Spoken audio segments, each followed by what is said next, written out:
Hello and welcome back to my channel. Today I am going to share a whole week of intermittent fasting meals. So a little bit of background if you're new to my channel. I was on the low carb keto diet for about 6-8 months, and then I sort of did a bit of intuitive eating, and then I found intermittent fasting, and I've been doing that for a couple of months. My eating window is between 8 a.m. and 4 p.m. and then my fasting window is 4 p.m. till 8 a.m. the next day.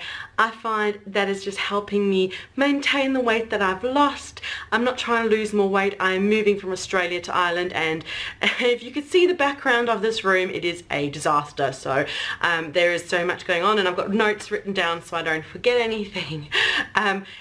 Everything's a little bit everywhere, so trying to lose weight on top of doing everything else, just not going to happen. So I'm quite happy intermittent fasting. I find it's a good way to kind of reset my system and stop me eating all around the clock and just have a little bit of structure. So I find what I do is I have a keto sort of low carb breakfast, and then the rest of the day I just eat whatever I want to. So a couple of the examples of the yummy intermittent fasting meals I had this week were fried. I love fried eggs, so I'll often have crispy fried eggs, and either I'll cook some sausages and mushrooms with it, or salami. I love fried eggs and salami. The other meal that I've really enjoyed is cream spinach. I shared my recipe for cream spinach a couple of weeks ago, and cream spinach with fried eggs is just such a yum breakfast. So I try and make sure that I have a veg most of the times with breakfast. So I'll have a veg, and then I'll have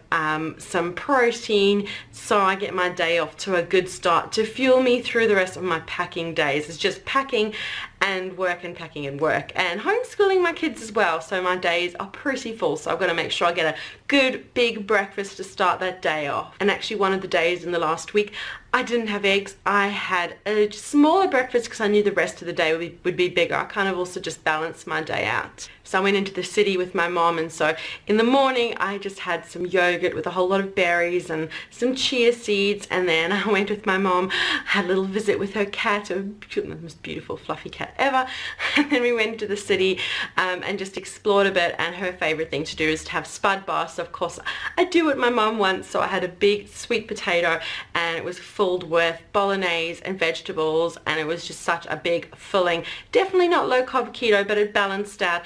When you look at my whole day and having the breakfast of yogurt and then the lunch/dinner of that big sweet potato, it was a good wholesome rounded meal and a good rounded day. And again, not trying to be low carb or keto, but I try not to have too many grains, but it definitely is included in my diet as well. So yeah, been through a couple of my breakfasts. One of my big lunches was that beautiful spud, and a couple more meals that I want to share with you. I made a big roast lamb the other day after spending the whole day decluttering. We had my cutoff time is 3, so my cutoff time is 4, so at about 2-3 I had a big roast lamb with roast vegetables, again not low carb, carrots, potatoes, and it just balances my day out. But I just find that having 2 big meals a day is just absolutely perfect.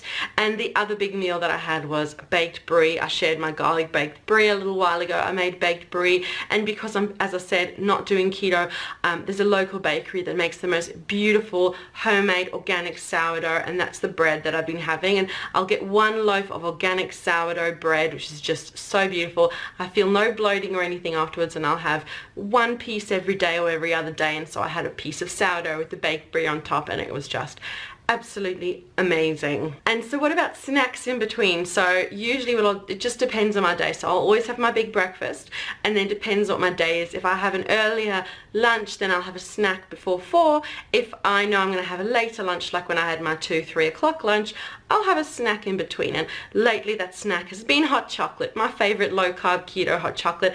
I have it time and time again. Sometimes I'll pop a bit of whipped cream on top, but my hot chocolate is just the perfect snack. I'll have that a lot of times, about 3:30ish I'll make it, slowly drink it, finish it off at 4, and that will fill me and see me through, and I am not hungry. That's something that I'm often asked is, don't I get hungry? No, I don't. I just make sure I'm really planned and organized with my meals. So I eat between 8 and 4, see how my day is, and I don't get hungry, and it's just a beautiful way to eat, and I'm loving this way. And what I've done is I've written a blog post, and I'll leave that down below, that I'll go through all of these intermittent fasting meals and loads more information. So head down below, click it, check it out, and let me know what you think. So thank you so much for watching these intermittent fasting meals, to give you some ideas for big meals. Mostly it's the low carb keto, but definitely can be adapted to be low carb keto.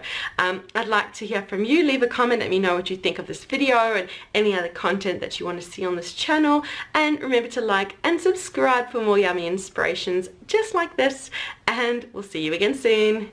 Bye.